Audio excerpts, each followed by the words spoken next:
Hi hello ನಮಸ್ತೆ ಎಲ್ಲರಿಗೂ inform media ಜಗತ್ತು ಚಾನಲಿನ ಮತ್ತೊಂದು ವಿಡಿಯೋಗೆ ಸ್ವಾಗತ ಸುಸ್ವಾಗತ. ಸ್ನೇಹಿತರೆ, ಎಲ್ಲರೂ ಹೇಗಿದ್ದೀರಾ? ಎಲ್ಲರೂ ಚೆನ್ನಾಗಿದ್ದೀರಾ ಅಂದ್ಕೊಂಡಿದ್ದೀನಿ. ನಾನು ಕೂಡ ತುಂಬಾ ಚೆನ್ನಾಗಿದ್ದೀನಿ. ಎಲ್ಲರೂ ಚೆನ್ನಾಗಿದ್ದೀರಾ ಅಂದ್ಕೊಂಡು ಭಾವಿಸ್ಕೊಂಡು ಇವತ್ತಿನ ಒಂದು ವಿಡಿಯೋನ ಶುರು ಮಾಡಿಬಿಡೋಣ. ಇವತ್ತಿನ ಒಂದು ವಿಡಿಯೋದಲ್ಲಿ ಜುಲೈ 29ನೇ ತಾರೀಕು ಆಷಾಢದ ಹುಣ್ಣಿಮೆ ಇದೆ, ಅಥವಾ ಗುರು ಪೂರ್ಣಿಮೆ ಎಂದು ಕೂಡ ಕರೆಯಲಾಗುತ್ತದೆ. ಈ ಹುಣ್ಣಿಮೆಯ ದಿನದಿಂದ ತುಲಾ ರಾಶಿಯವರ ಜೀವನದಲ್ಲಿ ಸಾಕಷ್ಟು ಏನೆಲ್ಲ ಬದಲಾವಣೆ ಕಂಡು ಬರಲಿದೆ, ಯಾವುದರ ಬಗ್ಗೆ ಎಚ್ಚರಿಕೆ ವಹಿಸಬೇಕು, ಏನೆಲ್ಲ ಅದೃಷ್ಟದ ಫಲಗಳನ್ನು ಗಳಿಸಲಿದ್ದೀರಿ ಅನ್ನೋದನ್ನ ಕಂಪ್ಲೀಟ್ ಆಗಿ ಇದೇ ವಿಡಿಯೋದಲ್ಲಿ ತುಲಾ ರಾಶಿಯವರ ಬಗ್ಗೆ ತಿಳಿಸ್ಕೊಡ್ತಾ ಹೋಗ್ತೀನಿ. ಎಲ್ಲೂ ಕೂಡ ಸ್ಕಿಪ್ ಮಾಡ್ದೇ ಮೊದಲಿಂದ ಕೊನೆ ತನಕ ಸಂಪೂರ್ಣವಾಗಿ ವಿಡಿಯೋವನ್ನು ವಾಚ್ ಮಾಡಿ. ಇನ್ನೂ ಕೂಡ ವಿಡಿಯೋಗೆ ಲೈಕ್ ಮಾಡಿಲ್ಲ ಅಂದರೆ ದಯವಿಟ್ಟು ತುಲಾ ರಾಶಿಯವರು ಯಾರೆಲ್ಲ ವಿಡಿಯೋವನ್ನು ನೋಡ್ತಾ ಇದ್ದೀರಾ ಲೈಕ್ ಮಾಡಿ. ಸಬ್ಸ್ಕ್ರೈಬ್ ಆಗಿಲ್ಲ ಅಂದರೆ ಇನ್ಫಾರ್ಮ್ ಮೀಡಿಯಾಗೆ ಸಬ್ಸ್ಕ್ರೈಬ್ ಆಗಿ ಇದೇ ರೀತಿ ಪ್ರತಿನಿತ್ಯ ನಿಮ್ಮ ರಾಶಿ ಭವಿಷ್ಯವನ್ನು ತಿಳಿಸ್ಕೊಡ್ತಾ ಹೋಗ್ತೀನಿ. ಯಾರೆಲ್ಲ ಸಬ್ಸ್ಕ್ರೈಬ್ ಮಾಡ್ಕೊಂಡಿದ್ದೀರಾ ಅವರಿಗೆ ಥ್ಯಾಂಕ್ ಯು ಸೋ ಮಚ್ ಅಂತ ಹೇಳ್ತಾ ವಿಡಿಯೋದ ಕಡೆ ಗಮನ ಕೊಟ್ಬಿಡೋಣ. ಜುಲೈ 29 ಮೊದಲನೇದಾಗಿ ಸ್ನೇಹಿತರೆ, ಹುಣ್ಣಿಮೆಯ ಬಗ್ಗೆ ಆಚರಣೆ ಮಹತ್ವ ಬಗ್ಗೆ ತಿಳಿಸ್ಕೊಟ್ಬಿಡ್ತೀನಿ. ಆನಂತರ ತುಲಾ ರಾಶಿಯವರ ಬಗ್ಗೆ ತಿಳಿಸ್ಕೊಡ್ತಾ ಹೋಗ್ತೀನಿ. ಎಲ್ಲೂ ಕೂಡ ಸ್ಕಿಪ್ ಮಾಡಬೇಡಿ. ಜುಲೈ 2026 29ನೇ ತಾರೀಕು ಜುಲೈ 29ನೇ ತಾರೀಕು ಬರುವಂತಹ ಆಷಾಢದ ಹುಣ್ಣಿಮೆಯನ್ನು ಗುರುಪೂರ್ಣಿಮೆ ಮತ್ತು ವ್ಯಾಸ ಪೂರ್ಣಿಮೆ ಎಂದು ಆಚರಿಸಲಾಗುತ್ತದೆ. ಇದು ಗುರುಗಳ ಪೂಜೆ, ವೇದವ್ಯಾಸರ ಜನ್ಮದಿನ ಮತ್ತು ದಾನ ಧರ್ಮಗಳಿಗೆ ಅತ್ಯಂತ ಪವಿತ್ರವಾದಂತಹ ದಿನವಾಗಿದೆ. ಈ ತಿಥಿಯು ಸ್ನೇಹಿತರೆ ಅಂದರೆ ಜುಲೈ 28ರಂದು ಸಂಜೆ 6:18ಕ್ಕೆ ಪ್ರಾರಂಭವಾಗುತ್ತದೆ, ಅಂತಂದರೆ ಹುಣ್ಣಿಮೆ ಸ್ಟಾರ್ಟ್ ಆಗುತ್ತದೆ. ಇನ್ನು ಜುಲೈ 29ರಂದು ರಾತ್ರಿ 8:05ಕ್ಕೆ ಕೊನೆಗೊಳ್ಳುತ್ತದೆ. ಸ್ನೇಹಿತರೆ, ಈ ದಿನದಿಂದ ಸಾಕಷ್ಟು ಬದಲಾವಣೆಯನ್ನು ನೋಡಲಿದ್ದೀರಿ ಅಂತಲೇ ಹೇಳ್ಬೋದು. ಮೊದಲನೇದಾಗಿ ಆಷಾಢದ ಹುಣ್ಣಿಮೆ ಮತ್ತು ಗುರುಪೂರ್ಣಿಮೆಯ ಮಹತ್ವವೇನು ಅನ್ನೋದನ್ನ ತಿಳಿಸೋದಾದರೆ, ಗುರುಪೂಜೆ ಅಂದರೆ ನಮ್ಮಲ್ಲಿ ಅಜ್ಞಾನವನ್ನು ತೊಳೆದು ಜ್ಞಾನದ ದಿಸೆ ತೋರುವಂತಹ ಗುರುಗಳಿಗೆ ಭಕ್ತಿಯಿಂದ ನಂದನ ನಮಸ್ಕಾರ ಹಾಗೂ ಪೂಜೆ ಸಲ್ಲಿಸುವಂತಹ ದಿನ ಅಂತಲೇ ಹೇಳಬಹುದು. ಇನ್ನು ವ್ಯಾಸ ಜಯಂತಿ ಅಂದರೆ ಮಹಾಭಾರತದ ಮಹಾಕಾವ್ಯವನ್ನು ರಚಿಸಿ ವೇದಗಳನ್ನು ವಿಂಗಡಿಸಿದ ಮಹರ್ಷಿ ವೇದವ್ಯಾಸರ ಜನ್ಮದಿನವನ್ನು ಈ ದಿನದಂದು ಆಚರಿಸಲಾಗುತ್ತದೆ. ಇನ್ನು ಸ್ನಾನ ಮತ್ತು ದಾನ, ಪವಿತ್ರ ನದಿಗಳಲ್ಲಿ ಸ್ನಾನವನ್ನು ಮಾಡಿ ಬಡವರಿಗೆ ದಾನ ನೀಡುವುದರಿಂದ ಪುಣ್ಯ ಪ್ರಾಪ್ತಿಯಾಗುತ್ತದೆ ಮತ್ತು ನಿಮಗೆ ಶಾಂತಿ ಸಿಗುತ್ತದೆ. ಸಾಕಷ್ಟು ಕಮೆಂಟ್ಸನ್ನು ನಾನು ನೋಡ್ತಾ ಇರ್ತೀನಿ. ನಾವು ಮನೆಯಲ್ಲೇ ಇರ್ತೀವಿ, ಪವಿತ್ರ ನದಿಗಳಲ್ಲಿ ಸ್ನಾನ ಮಾಡುವುದಕ್ಕೆ ಆಗೋದಿಲ್ಲ, ಅನಿವಾರ್ಯದಿಂದ ಹೊರಗಡೆ ಹೋಗುವುದಕ್ಕೆ ಆಗೋದಿಲ್ಲ ಅಂಥವ್ರು ಏನು ಮಾಡಬೇಕು ಅನ್ನೋದನ್ನ ಕೇಳ್ತಾ ಇರ್ತೀರ. ಒಂದು ಕಾಳು ಕಲ್ಲುಪ್ಪು ಸ್ನೇಹಿತರೆ, ಅಂದರೆ ಚಿಟಿಕೆ ಪುಡಿ ಉಪ್ಪನ್ನು ಕೂಡ ಹಾಕ್ಬೋದು. ಅದೇ ಕಲ್ಲುಪ್ಪು ಬೆಟರ್ ಇದೆ. ಕಲ್ಲುಪ್ಪನ್ನು ಹಾಕಿ ಒಂದು ಕಾಳು ಜೊತೆಗೆ ಚಿಟಿಕೆ ಅರಿಶಿಣವನ್ನು ಹಾಕಿ, ಅಡುಗೆ ಹಾಕ್ತಿರಲ್ಲ ಅರಿಶಿಣವನ್ನು ಹಾಕಿ ನೀವು ಸ್ನಾನವನ್ನು ಮಾಡುವುದರಿಂದ ನೀವು ಮಾಡಿರುವಂತಹ ಪಾಪಕರ್ಮಗಳು ಅಥವಾ ನಿಮ್ಮ ಪೂರ್ವಜರು ಮಾಡಿದಂತಹ ಪಾಪಕರ್ಮದಿಂದ ನೀವು ಸಾಕಷ್ಟು ಸಮಸ್ಯೆಗಳನ್ನು ನೀವೇ ನೋಡ್ತಿರ್ತೀರ, ಅವೆಲ್ಲವೂ ಕೂಡ ಮುಕ್ತಿ ಹೊಂದಲಿದೆ. 7 ಜನ್ಮದ ಪಾಪ ಪುಣ್ಯ ಕರ್ಮಗಳೆಲ್ಲವೂ ತೊಲಗಿ ಹೋಗಿ ಸ್ನೇಹಿತರೆ ಪುಣ್ಯ ಪ್ರಾಪ್ತಿಯಾಗುತ್ತದೆ ಎಂಬ ನಂಬಿಕೆ ಕೂಡ ಇದೆ. ಇನ್ನು ಈ ದಿನ ಸಾಕಷ್ಟು ಕಡೆ ಸತ್ಯನಾರಾಯಣ ಪೂಜೆಯನ್ನು ಮಾಡಲಾಗುತ್ತದೆ. ಮನೆಯಲ್ಲಿ ಭಗವಾನ್ ವಿಷ್ಣುವಿನ ರೂಪವಾದಂತಹ ಸತ್ಯನಾರಾಯಣ ವ್ರತ ಹಾಗೂ ಪೂಜೆಯನ್ನು ಮಾಡಲಾಗುತ್ತದೆ. ಇನ್ನು ಸಾಮೂಹಿಕ ಆರಂಭ ಅಂದರೆ ಈ ಹುಣ್ಣಿಮೆಯ ಮರುದಿನದಿಂದ ಶಿವನಿಗೆ ಅತ್ಯಂತ ಪ್ರಿಯವಾದ ಶ್ರಾವಣ ಮಾಸ ಆರಂಭವಾಗುತ್ತದೆ ಸ್ನೇಹಿತರೆ. ಹಾಗಾಗಿ ಸಾಕಷ್ಟು ಬದಲಾವಣೆಯನ್ನು ತುಲಾ ರಾಶಿಯವರು ಇಂದಿನಿಂದ ನೋಡಲಿದ್ದೀರಿ. ಜುಲೈ 29ರಿಂದ ಅದು ನಿಮ್ಮ ವೃತ್ತಿ ಜೀವನದಲ್ಲಿ, ವ್ಯಾಪಾರ ವ್ಯವಹಾರದಲ್ಲಿ, ಹಣಕಾಸಿನಲ್ಲಿ ಸಾಕಷ್ಟು ಬದಲಾವಣೆ ಅಂತಲೇ ಹೇಳಬಹುದು. ಹಾಗಾಗಿ ಏನೆಲ್ಲ ಬದಲಾವಣೆಯನ್ನು ನೋಡಲಿದ್ದೀರಿ, ಯಾವುದರ ಬಗ್ಗೆ ಎಚ್ಚರಿಕೆ ವಹಿಸಬೇಕು ಅನ್ನೋದನ್ನ ಕಂಪ್ಲೀಟಾಗಿ ಇವಾಗ ತಿಳಿಸ್ಕೊಡ್ತಾ ಹೋಗ್ತೀನಿ ಸ್ನೇಹಿತರೆ. ಎಲ್ಲೂ ಕೂಡ ಸ್ಕಿಪ್ ಮಾಡಬೇಡಿ.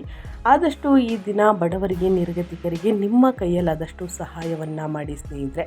ಯಾಕಂದರೆ ನೀವು ಬೇರೆಯವರ ಕಷ್ಟಕ್ಕೆ ನೀವು ಸ್ಪಂದಿಸ್ತಾ ಇದ್ದೀರಾ ಅಂತಂದರೆ ನಿಮ್ಮ ಕಷ್ಟಗಳು ನಿಮಗೆ ಗೊತ್ತಿಲ್ಲದ ರೀತಿಯಲ್ಲಿ ಕ್ರಮೇಣವಾಗಿ ಕಡಿಮೆಯಾಗಲಿದೆ. ಹಾಗಾಗಿ ಅವರ ಕಷ್ಟಕ್ಕೆ ಸ್ಪಂದಿಸಿ ದಾನ ಧರ್ಮವನ್ನು ಮಾಡಿ, ನಿಮಗೆ 10,000 20,000 ಹಣವನ್ನೇ ಕೊಡಿ, ದಾನ ಧರ್ಮಗಳನ್ನೇ ಮಾಡಿ ಅಂತ ನಾನು ಹೇಳ್ತಾ ಇಲ್ಲ ಸ್ನೇಹಿತರೆ. ಅದು 10 ರೂಪಾಯಿ ಆಗಲಿ ಮನಸ್ಸಿಂದ ದಾನ ಮಾಡಿ, ಬಟ್ಟೆಯನ್ನು ದಾನ ಮಾಡಿ, ಹಣ್ಣು ಹಂಪಲುಗಳನ್ನು, ರೋಗಿಗಳಿಗೆ ಔಷಧಿಗಳಿಗೆ ಬೇಕಾಗಿರುವಂತಹ ಹಣ ಸಹಾಯವನ್ನು ಮಾಡಿ ಖಂಡಿತವಾಗಿಯೂ ನೀವು ಪುಣ್ಯವನ್ನು ನೋಡಲಿದ್ದೀರಿ ಸ್ನೇಹಿತರೆ. ಪುಣ್ಯ ಪ್ರಾಪ್ತಿಯಾಗಲಿದೆ ಅಂತಲೇ ಹೇಳ್ಬೋದು. ಓಕೆ, ವಿಡಿಯೋದ ಕಡೆ ಗಮನ ಕೊಡ್ತಾ ಹೋಗೋಣ. ತುಲಾರಾಶಿಯವರು ಹಿಂದಿನಿಂದ ಏನೆಲ್ಲ ಅದೃಷ್ಟದ ಫಲಗಳನ್ನು ಗಳಿಸಲಿದ್ದೀರಿ ಅನ್ನೋದನ್ನ ತಿಳಿಸ್ಕೊಡ್ತಾ ಹೋಗ್ತೀನಿ ಸ್ನೇಹಿತರೆ. ಇನ್ನು ಕೂಡ ವಿಡಿಯೋಗೆ ಲೈಕ್ ಮಾಡಿಲ್ಲ ಅಂದರೆ ದಯವಿಟ್ಟು ಲೈಕ್ ಮಾಡಿ, ಹೆಚ್ಚು ಫ್ಯಾಮಿಲಿಗೆ, ಫ್ರೆಂಡ್ಸ್ಗೆ ಈ ವಿಡಿಯೋವನ್ನು ಶೇರ್ ಮಾಡಿ. ನಿಮ್ಮ ಕಡೆಯಿಂದ ಅದೃಷ್ಟದ ಭವಿಷ್ಯವನ್ನು ಅವರು ಕೂಡ ತಿಳ್ಕೊಂಡಂಗಾಗುತ್ತೆ. ಹೌದು ಸ್ನೇಹಿತರೆ, ಓಂ ನಮಃ ಶಿವಾಯ ಅಂತ ಕಮೆಂಟ್ ಮಾಡಿ, ಓಂ ಶ್ರೀ ಮಹಾಲಕ್ಷ್ಮಿ ನಮಃ ಅಂತ ಕಮೆಂಟ್ ಮಾಡಿ. ಮಹಾಲಕ್ಷ್ಮಿಯ ದೇವಿಯ ಕೃಪಾ ಕಟಾಕ್ಷದಿಂದ ಜೀವನದಲ್ಲಿ ಇರುವ ಕಷ್ಟ, ಸಮಸ್ಯೆ, ಅಡಚಣೆಗಳು ಏನೇ ಇದ್ದರೂ ಕೂಡ ಸಂಪೂರ್ಣವಾಗಿ ನಿವಾರಣೆಯಾಗಿ ಉನ್ನತ ಆರೋಗ್ಯವನ್ನು ಪಡೆದುಕೊಳ್ಳಿ ಅಂತ ಕೇಳ್ಕೊತಾ ವಿಡಿಯೋದ ಕಡೆ ಗಮನ ಕೊಡ್ತಾ ಹೋಗೋಣ ಬನ್ನಿ. ಕಟಕ ರಾಶಿಯಲ್ಲಿ ಸ್ನೇಹಿತರೆ ಗುರು ಸಂಚಾರ ಅಂತಲೇ ಹೇಳಬಹುದು. 10ನೇ ಮನೆಯನ್ನು ಬೆಂಬಲಿಸುತ್ತದೆ. ಕಟಕ ರಾಶಿಯಲ್ಲಿ ಗುರು ವೃತ್ತಿ, ಅಧಿಕಾರ, ಖ್ಯಾತಿ ಮತ್ತು ಸಾರ್ವಜನಿಕ ಸ್ಥಾನಮಾನವನ್ನು ಬಲಪಡಿಸುತ್ತದೆ. ಇದು ಸ್ನೇಹಿತರೆ ಜುಲೈ 2026ರ ಪ್ರಮುಖ ರಕ್ಷಣಾತ್ಮಕ ಅಂಶವಾಗಿದೆ ಅಂತಲೇ ಹೇಳಬಹುದು ತುಲಾರಾಶಿಯ ವ್ಯಕ್ತಿಗಳಿಗೆ. ಇನ್ನು ಅದೇ ರೀತಿ ಮಂಗಳ 8ನೇ ಮನೆಯನ್ನು ಸಕ್ರಿಯಗೊಳಿಸುತ್ತದೆ. ವೃಷಭ ರಾಶಿಯಲ್ಲಿ ಮಂಗಳವು ಹಠಾತ್ ಬದಲಾವಣೆಗಳನ್ನು ತರಬಹುದು. ಸಂಶೋಧನೆ, ವಿಮೆ ಮತ್ತು ಗುಪ್ತ ವಿಷಯಗಳಿಗೆ ಶಕ್ತಿಯನ್ನು ತರುತ್ತದೆ. ಆದರೆ ಅದಕ್ಕೆ ಸ್ವಲ್ಪ ತಾಳ್ಮೆ ಮತ್ತು ಎಚ್ಚರಿಕೆಯ ಮಾತು ಕೂಡ ಬೇಕಾಗುತ್ತದೆ.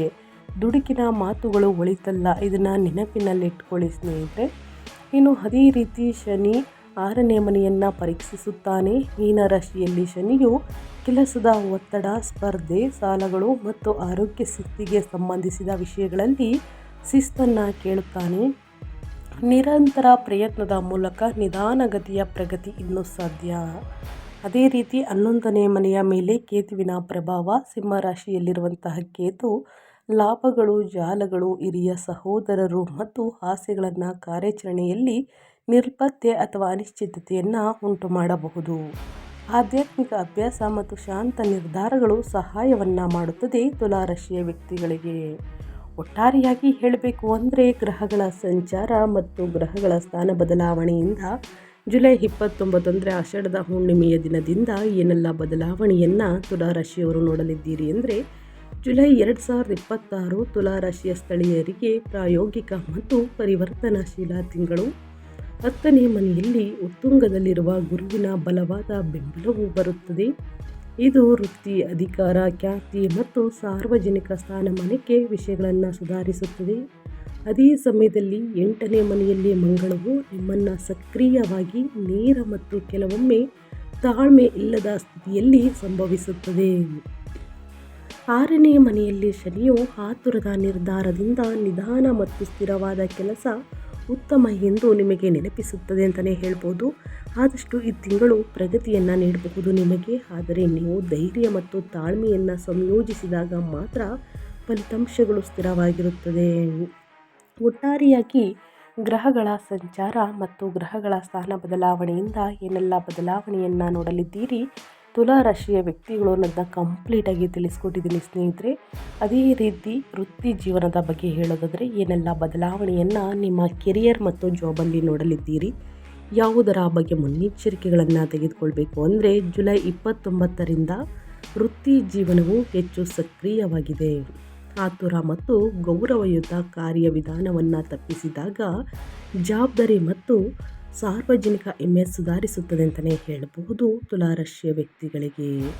ತಿಂಗಳ ದ್ವಿತೀಯಾರ್ಧದಿಂದ ಸಾಕಷ್ಟು ಬದಲಾವಣೆಯನ್ನು ನೋಡ್ತಾ ಬಂದಿದ್ದೀರಾ. ಅದರಲ್ಲೂ ಜುಲೈ 29ನೇ ತಾರೀಕು ನಂತರ ಹೆಚ್ಚು ನಿರ್ಣಾಯಕವಾಗಿರುವುದರಿಂದ ಸೂರ್ಯನು ಕರ್ಕ ರಾಶಿಯಲ್ಲಿ ಉತ್ತುಂಗದಲ್ಲಿರುವ ಗುರುವಿನ ಜೊತೆ ಸೇರುತ್ತಾರೆ. ತುಲಾರಾಶಿಯವರಿಗೆ ಇದು 10ನೇ ಮನೆಯನ್ನು ಸಕ್ರಿಯಗೊಳಿಸುತ್ತದೆ.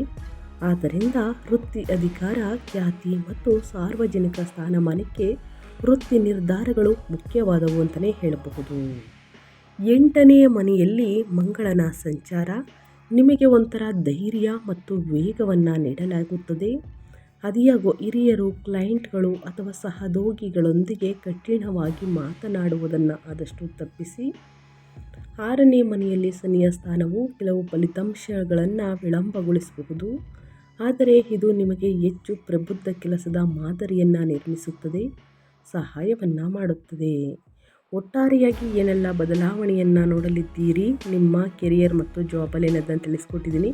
ಇನ್ನು ಅದೇ ರೀತಿ ಹಣಕಾಸಿನ ಬಗ್ಗೆ ಹೇಳೋದಾದರೆ, ನಿಮ್ಮ ಹಣಕಾಸಿನಲ್ಲಿ ಏನೆಲ್ಲ ಬದಲಾವಣೆಯನ್ನು ನೋಡಲಿದ್ದೀರಿ, ಯಾವುದರ ಬಗ್ಗೆ ಎಚ್ಚರಿಕೆ ವಹಿಸಬೇಕು, ತುಲಾರಾಶಿಯ ವ್ಯಕ್ತಿಗಳು ಅನ್ನೋದನ್ನ ನೋಡೋದಾದರೆ, ಅಪಾಯಕಾರಿ ಹೂಡಿಕೆ, ಸಾಲ ನೀಡುವಿಕೆ ಮತ್ತು ಗುಪ್ತ ಹಣಕಾಸಿನ ಬದ್ಧತೆಗಳನ್ನು ಆದಷ್ಟು ತಪ್ಪಿಸಿ. ಗುರುವು ರಕ್ಷಣೆ ಮತ್ತು ಉತ್ತಮ ತೀರ್ಪನ್ನು ತರುತ್ತಾರೆ. ವಿಶೇಷವಾಗಿ 10ನೇ ಮನೆಗೆ ಸಂಬಂಧಿಸಿದ ವಿಷಯಗಳಲ್ಲಿ ಸ್ಥಿರವಾದ ಕೆಲಸದ ಮೂಲಕ ಆದಾಯವನ್ನು ಸುಧಾರಿಸಬಹುದು. ಆದರೆ ಖರ್ಚುಗಳನ್ನು ಬರೆದಿಟ್ಕೊಳ್ಬೇಕು ಸ್ನೇಹಿತರೆ, ಮತ್ತು ನಿಯಂತ್ರಿಸಬೇಕು. ಅನಗತ್ಯ ಖರ್ಚುಗಳನ್ನು ಮಾಡ್ತಾ ಬಂದರೆ ಹಣಕಾಸಿನಲ್ಲಿ ಸಾಕಷ್ಟು ಪ್ರಾಬ್ಲಮ್ ಎದುರಾಗಲಿದೆ. ಆವಾಗ ಯಾರೂ ಕೂಡ ಕೈ ಕಟ್ಕೊಳ್ಳೋದಿಲ್ಲ ಅಂತಲೇ ಹೇಳ್ಬೋದು. ಸಹಾಯಕ್ಕೆ ನಿಲ್ಲಲಾರರು. ನಿಮ್ಮ ಹತ್ರ ಹಣಕಾಸಿದ್ರೆ ಸ್ನೇಹಿತರೆ, ಬಂಧು ಬಳಗ ಹೆಚ್ಚಾಗಲಿದೆ, ಸ್ನೇಹಿತರ ಬಳಗನೂ ಕೂಡ ಹೆಚ್ಚಾಗಲಿದೆ. ನಿಮ್ಮ ಹತ್ರ ಕೈಯಲ್ಲಿ ಹಣಕಾಸು ಇಲ್ಲ ಅಂದರೆ ಸ್ನೇಹಿತರೆ, ಯಾರೂ ಕೂಡ ನಿಮ್ಮ ಕಡೆ ತಿರುಗೂ ನೋಡುವುದಿಲ್ಲ ಅಂತಲೇ ಹೇಳ್ಬೋದು. ಸೊ ಹಾಗಾಗಿ ಅನಗತ್ಯ ಖರ್ಚುಗಳನ್ನು ಮಾಡೋದು ಮೊದಲನೇದಾಗಿ ಬಿಡಿ. ಜೊತೆಗೆ ಸಾಲ ಕೊಡುವುದಕ್ಕಿಂತ ಮುಂಚೆ ಸಾಕಷ್ಟು ಯೋಚನೆಯನ್ನು ಮಾಡಿ. ಯಾವುದೇ ಪುರಾವೆಗಳಿಲ್ಲದೆ, ಊಹಾತ್ಮಕ ನಿರ್ಧಾರಗಳಿಲ್ಲದೆ ಮತ್ತು ಭಾವನಾತ್ಮಕ ಖರೀದಿಗಳಿಲ್ಲದೆ ಸಾಲ ನೀಡುವುದನ್ನು ತಪ್ಪಿಸಿ. ನೀವು ಆಸ್ತಿ, ವಾಹನ, ಶಿಕ್ಷಣ, ಪ್ರಯಾಣ ಮತ್ತು ವ್ಯಾಪಾರ ಹೂಡಿಕೆಯನ್ನು ಯೋಜಿಸುತ್ತಿದ್ದರೆ ಅಂತಿಮಗೊಳಿಸುವ ಮೊದಲು ಆಯ್ಕೆಗಳು ಎಚ್ಚರಿಕೆಯಿಂದ ಹೋಲಿಕೆ ಮಾಡಿ. ಯಾರಿಗಾದರೂ ಸಾಲವನ್ನು ಕೊಡಬೇಕು ಅಥವಾ ಖರೀದಿ ಮಾಡಬೇಕು ಅಥವಾ ಹೂಡಿಕೆಯನ್ನು ಮಾಡಬೇಕು ಅಂದರೆ 1-2-3 ಬಾರಿ ಪರಿಶೀಲಿಸಿ ಅಥವಾ ಪರಿಣಿತರ ಸಲಹೆಗಳನ್ನು ತೆಗೆದುಕೊಳ್ಳಿ, ನಿಮಗೆ ಗೊತ್ತಾಗಲಿಲ್ಲ ಅಂದರೆ ಸ್ನೇಹಿತರೆ. ಇನ್ನು ಅದೇ ರೀತಿ ವ್ಯಾಪಾರ ಮತ್ತು ಸ್ವಯಂ ಉದ್ಯೋಗದ ಬಗ್ಗೆ ಹೇಳುವುದಾದರೆ, ವ್ಯವಹಾರಸ್ಥರು ಈ ತಿಂಗಳು ವಾಸ್ತವಿಕ ಯೋಜನೆಗಾಗಿ ಬಳಸಬೇಕು. ಗುರುವು ವೃತ್ತಿ, ಅಧಿಕಾರ, ಖ್ಯಾತಿ ಮತ್ತು ಸಾರ್ವಜನಿಕ ಸ್ಥಾನಮಾನದ ಮೂಲಕ ಬೆಳವಣಿಗೆಗೆ ಬೆಂಬಲ ನೀಡಿದರೆ, ಬುಧನ ಚಲನೆಯು ಚರ್ಚೆಗಳು, ಕಾಗದ ಪತ್ರಗಳು ಮತ್ತು ಮಾತುಕತೆಗಳನ್ನು ಸುಧಾರಿಸುತ್ತದೆ. ನಿಮ್ಮ ಕ್ಷೇತ್ರವನ್ನು ಅವಲಂಬಿಸಿ ಹೊಸ ಗ್ರಾಹಕರು, ಸಂಪರ್ಕಗಳು, ಪ್ರಯಾಣ ಅಥವಾ ಆನ್ಲೈನ್ ಸಂವಹನದ ಮೂಲಕ ಬರಬಹುದು. ಭಾವನೆ ಅಥವಾ ಒತ್ತಡದ ಮೇಲೆ ಮಾತ್ರ ವಿಸ್ತರಿಸಬೇಡಿ. ಮಂಗಳವು ನಿಮಗೆ ಆತ್ಮವಿಶ್ವಾಸವನ್ನು ನೀಡಬಹುದು, ಆದರೆ ಶನಿಯು ದಸ್ತಾವೇಜೀಕರಣ, ಬಜೆಟ್ ನಿಯಂತ್ರಣ ಮತ್ತು ತಾಳ್ಮೆಯನ್ನು ಕೇಳುತ್ತದೆ.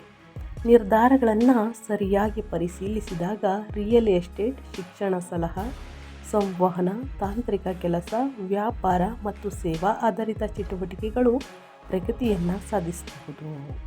ಒಟ್ಟಾರೆಯಾಗಿ ಗ್ರಹಗಳ ಸಂಚಾರ ಮತ್ತು ಗ್ರಹಗಳ ಸ್ಥಾನ ಬದಲಾವಣೆಯಿಂದ ವ್ಯಾಪಾರ ವ್ಯವಹಾರದಲ್ಲಿ, ಪಾಲುದಾರಿಕೆಯಲ್ಲಿ, ಹಣಕಾಸಿನಲ್ಲಿ, ವೃತ್ತಿ ಜೀವನದಲ್ಲಿ ಏನೆಲ್ಲ ಬದಲಾವಣೆಯನ್ನು ನೋಡಲಿದ್ದೀರಿ ಅಂತ ಕಂಪ್ಲೀಟಾಗಿ ತಿಳಿಸ್ಕೊಟ್ಟಿದ್ದೀನಿ. ಇನ್ನು ಅದೇ ರೀತಿ ಮುಂದಿನದಾಗಿ ಹೇಳೋದಾದರೆ, ನಿಮ್ಮ ಆರೋಗ್ಯದಲ್ಲಿ ಏನೆಲ್ಲ ಬದಲಾವಣೆಗಳು ಕಂಡುಬರಲಿದೆ, ಈ ಹುಣ್ಣಿಮೆಯ ದಿನದಿಂದ ಯಾವುದರ ಬಗ್ಗೆ ಎಚ್ಚರಿಕೆ ವಹಿಸಬೇಕು, ಇನ್ನು ಪರಿಹಾರವನ್ನು ತಿಳಿಸ್ಕೊಡಿ ಅಂದರೆ ಖಂಡಿತವಾಗಿಯೂ ಪರಿಹಾರವನ್ನು ತಿಳಿಸ್ಕೊಡ್ತಾ ಹೋಗ್ತೀನಿ.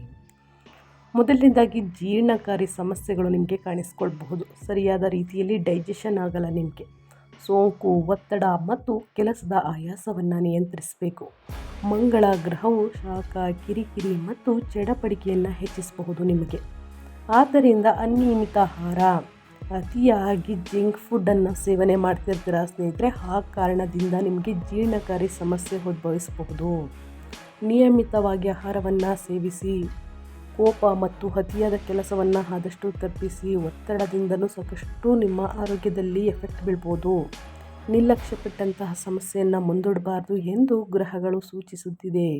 ವಾಹನವನ್ನು ಚಾಲನೆ ಮಾಡಬೇಕಾದ್ರೂ ಕೂಡ ಟ್ರಾಫಿಕ್ ನಿಯಮಗಳನ್ನು ಕಡ್ಡಾಯವಾಗಿ ಫಾಲೋ ಮಾಡದೇ ಇಲ್ಲ ಹೇಳಬೇಕು ಅಂತಂದರೆ. ಇದರಿಂದನೂ ಕೂಡ ಸಮಸ್ಯೆಗಳು ಉದ್ಭವಿಸಬಹುದು. ವಾಹನವನ್ನು ಚಾಲನೆ ಮಾಡಬೇಕಾದ್ರೆ ತಡರಾತ್ರಿಯಲ್ಲಿ ನಿಧಾನವಾಗಿ ಸ್ನೇಹಿತರೆ ಚಾಲನೆ ಮಾಡಿ. ಅನಿವಾರ್ಯ ಇದ್ದರೆ ತಡರಾತ್ರಿಯಲ್ಲಿ ವಾಹನವನ್ನು ಚಾಲನೆ ಮಾಡಿ, ಇಲ್ಲಾಂದರೆ ಬಿಟ್ಬಿಡಿ. ನಿಯಮಿತವಾಗಿ ನಿದ್ರೆ ಮಾಡಿ, ವಾಕಿಂಗನ್ನು ಮಾಡಿ, ಪ್ರಾಣಾಯಾಮವನ್ನು ಮಾಡಿ. ಜಂಕ್ ಫುಡ್ನಿಂದ ದೂರ ಇರಿ. ಸರಳ ಆಹಾರವು ಸ್ನೇಹಿತರೆ ಸಹಾಯವನ್ನು ಮಾಡುತ್ತದೆ. ಸೊ ಹಾಗಾಗಿ ದೀರ್ಘಕಾಲದ ಆರೋಗ್ಯ ಸಮಸ್ಯೆ ಇದ್ದರೆ ತಡ ಮಾಡದೆ ವೈದ್ಯಕೀಯ ಸಲಹೆಯನ್ನು ಅನುಸರಿಸಿ.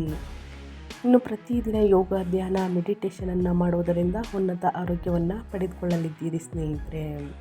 ಇನ್ನು ಅದೇ ರೀತಿ ಕುಟುಂಬ ಮತ್ತು ವೈಯಕ್ತಿಕ ಸಂಬಂಧಗಳ ಬಗ್ಗೆ ಹೇಳೋದಾದರೆ, ಏನೆಲ್ಲ ಬದಲಾವಣೆಯನ್ನು ನೋಡಲಿದ್ದೀರಿ, ಯಾವುದರ ಬಗ್ಗೆ ಎಚ್ಚರಿಕೆ ವಹಿಸಬೇಕು ಅನ್ನೋದನ್ನ ನೋಡ್ತಾ ಹೋಗೋಣ ಬನ್ನಿ. ಕುಟುಂಬವು ನಿಮ್ಮಿಂದ ಹೆಚ್ಚಿನ ಜವಾಬ್ದಾರಿಯನ್ನು ನಿರೀಕ್ಷಿಸಬಹುದು. ಸಾರ್ವಜನಿಕ ಕೆಲಸ ಮತ್ತು ಖಾಸಗಿ ಜೀವನವನ್ನು ಸಮತೋಲನಗೊಳಿಸಿ. ತಿಂಗಳ ದ್ವಿತೀಯಾರ್ಧದಲ್ಲಿ ಶುಕ್ರನು ರಾಶಿಯನ್ನು ಬದಲಾಯಿಸುತ್ತಾನೆ ಮತ್ತು ಭಾವನಾತ್ಮಕ ತಾಪಮಾನವನ್ನು ಸುಧಾರಿಸುತ್ತಾನೆ. ಆದರೆ 11ನೇ ಮನೆಯಲ್ಲಿ ಕೇತು ಲಾಭಗಳು, ಜಾಲಗಳು, ಹಿರಿಯ ಸಹೋದರರು ಮತ್ತು ಆಸೆಗಳನ್ನು ನೀಡುವ ವಿಷಯಗಳಲ್ಲಿ ದೂರ ಅಥವಾ ಗೊಂದಲವನ್ನು ಉಂಟು ಮಾಡಬಹುದು. ಮೃದುವಾಗಿ ಮಾತನಾಡಿ ಮತ್ತು ಎಲ್ಲ ಸಣ್ಣ ವಿಷಯಗಳನ್ನು ಚರ್ಚೆಯಾಗಿ ಪರಿವರ್ತಿಸಬೇಡಿ. ನೀವು ಮೊದಲು ಆಲಿಸಿ, ನಂತರ ವೈವಾಹಿಕ ಮತ್ತು ಕುಟುಂಬ ಸಾಮರಸ್ಯವು ಸುಧಾರಿಸುತ್ತದೆ. ದುಡುಕಿನ ಮಾತುಗಳಿಂದ ಸ್ನೇಹಿತರೆ ಆದಷ್ಟು ದೂರವಿರಿ. ಕಠಿಣವಾಗಿ ಮಾತನಾಡಬೇಡಿ, ಇದರಿಂದ ಸಂಬಂಧಗಳಲ್ಲಿ ಬಿರುಕು ಮೂಡುವಂತಹ ಸಾಧ್ಯತೆ ಇರಲಿದೆ. ಆದಷ್ಟು ಯೋಚಿಸಿ ಮಾತನಾಡಿ.